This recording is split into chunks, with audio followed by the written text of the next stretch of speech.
got a review video for you today on the Kat Von D Chrysalis palette. And I've already done a review and swatches video on the Monarch palette, which is more of the neutral of the two. It's got kind of like orange and black on the outside packaging, and inside the palette it's mostly a warm toned neutral palette, but it also has some kind of taupes thrown in there as well. So it's got a really nice combo, so I will link that video down below for you. But this one is more of the cool toned and more colorful of the two. So this one has more like pinks, mauves, blues, grays, just kind of a lot more color going on in this palette and a lot more cool toned. So I have been wearing this palette for a few hours today. I did this look. I didn't film a tutorial. I hope I can get to some tutorials with this one too. I try to do as many tutorials as I can for you guys, so I'm going to try to film some, but I haven't yet, so hopefully there'll be some coming up. But anyway, I've been playing around with it, so I'll be able to tell you about pigmentation, application, wear time, all those kind of things, and then I'll go over pricing and packaging and show you some swatches. So if you want to know more about the Chrysalis palette, then just keep watching. Okay, starting with pricing and packaging. So the price of this palette is $46, and just like with my Monarch palette, I got it during the Sephora VIB sale, so that was 15% off, so that definitely helped with the price.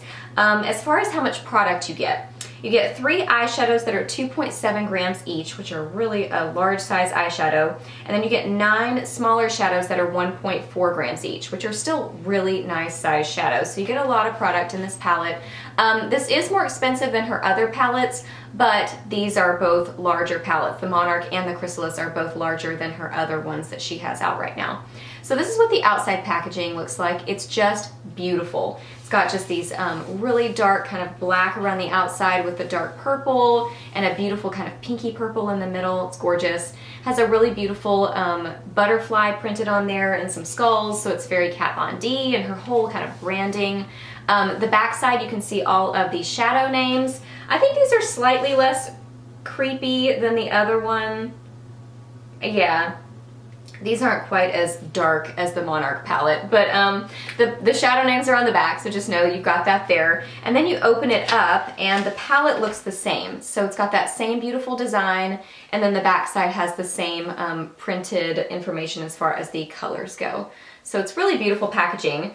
Then, oh, and also to note, this is the same as the Monarch palette in that it is a thick cardboard casing. So unlike her other palettes that are kind of a either a thick plastic or a tin or something like that, this is different. It's a thick cardboard. I prefer a tin just because it feels more durable, but this still feels very thick and nice and good quality, so that doesn't really bother me too much. It's got a nice size mirror on the back side. I don't want to blind you with that, but this is what the palette looks like. So it's just a really nice combination of cooler tone colors.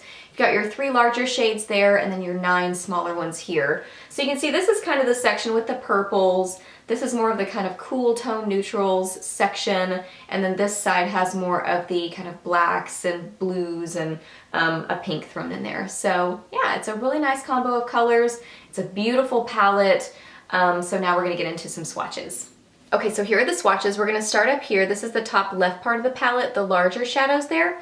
This one is called Lifelike. It's just a really beautiful matte creamy shade. It's more cool toned than the matte creamy shade that's in the Monarch palette. It's very, very beautiful. I love when a matte cream shade is put into a palette. It's perfect for the brow bone, for blending. It's just a great color to have in a palette.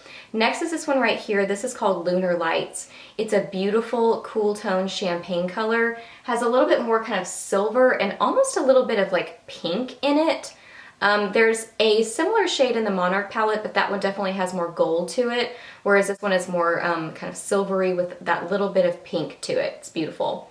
Next is this one right here. This one is kind of disappointing. This one's called Lucid. It's basically a matte, very light pink, but a little bit of gray to it. It just doesn't have a lot of color to it, a lot of pigmentation. It looks like it's got some shimmer looking at it in the pan, but on my skin I really don't see any of that shimmer. It mostly just comes off matte, but just not very pigmented. It's very, very light. But it could be that it's just very close to my skin tone.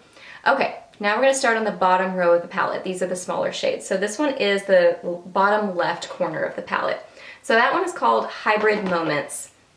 A gorgeous dark matte, well, not even matte. I think it might be, well, in the palette it looks matte. I almost see a little bit of a satin when I look at it, but I'm pretty sure it's a matte. So it's a really beautiful dark purple. I'm wearing that on my outer corner today on my eye look, and it's just beautiful. It's so pigmented, amazing to work with. The formula is just incredible.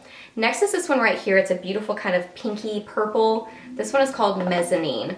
It is gorgeous. I love this shade. I'm also wearing this one on my eyes today. It's just beautiful. Bright, metallic, has a beautiful, like, just like flashing to it. Gorgeous formula. It's amazing. Next is this one. This one is called Transition. This is a nice kind of like silvery, sort of a light purple. It's beautiful. These are all beautiful. I'm gonna repeat myself a lot because they're all amazing. So that's what that one is. Okay, this next row, this is the middle section. This is amazing. I love this color. This is called Glass Wing, and it's just a really great matte kind of mid-tone brown, perfect for your transition area, for blending. Beautiful, amazing matte formula, so easy to work with. I love that shade. I would love it if actually that was one of the big ones, so you had more of it, but I'm just glad that it's in the palette at all. So next is this one right here. This is called Melancholia. This reminds me of Makeup Geek's Utopia in that it's kind of in between a gold and a taupe, or a silver. I don't know, it's kind of a nice combo of all the metallics, but it has kind of that like antique look to it. It's beautiful, so metallic, so reflective. Beautiful formula, just amazing. Next is this one right here. This is a really nice matte color. This one is called Black Milk.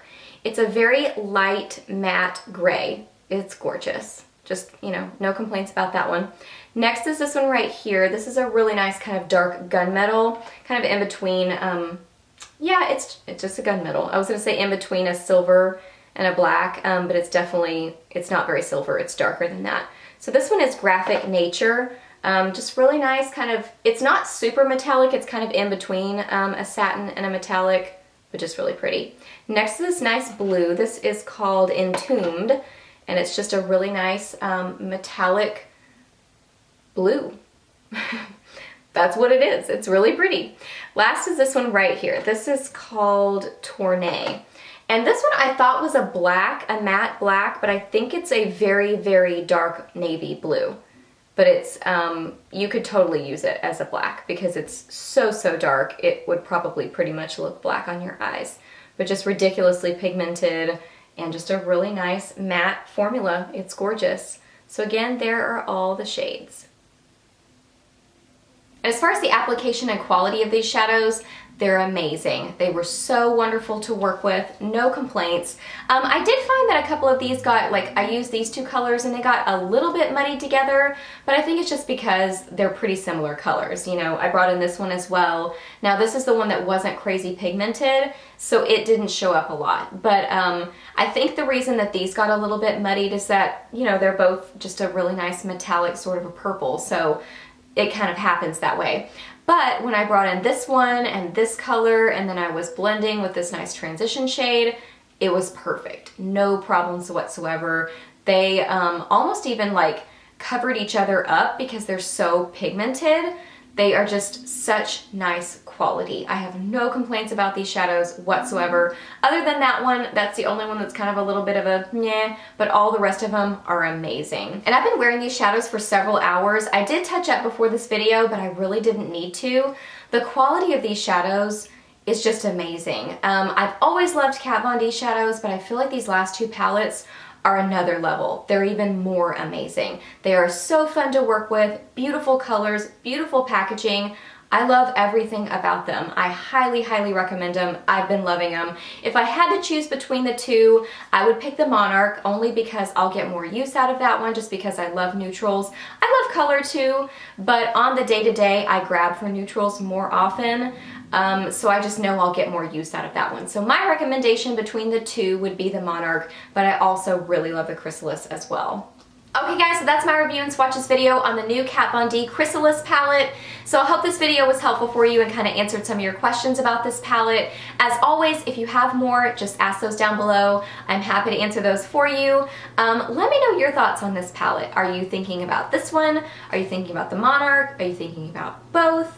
Or do you feel like maybe this is kind of repetitive for things you already have in your collection? I just love to hear your thoughts and opinions, so let me know that down below.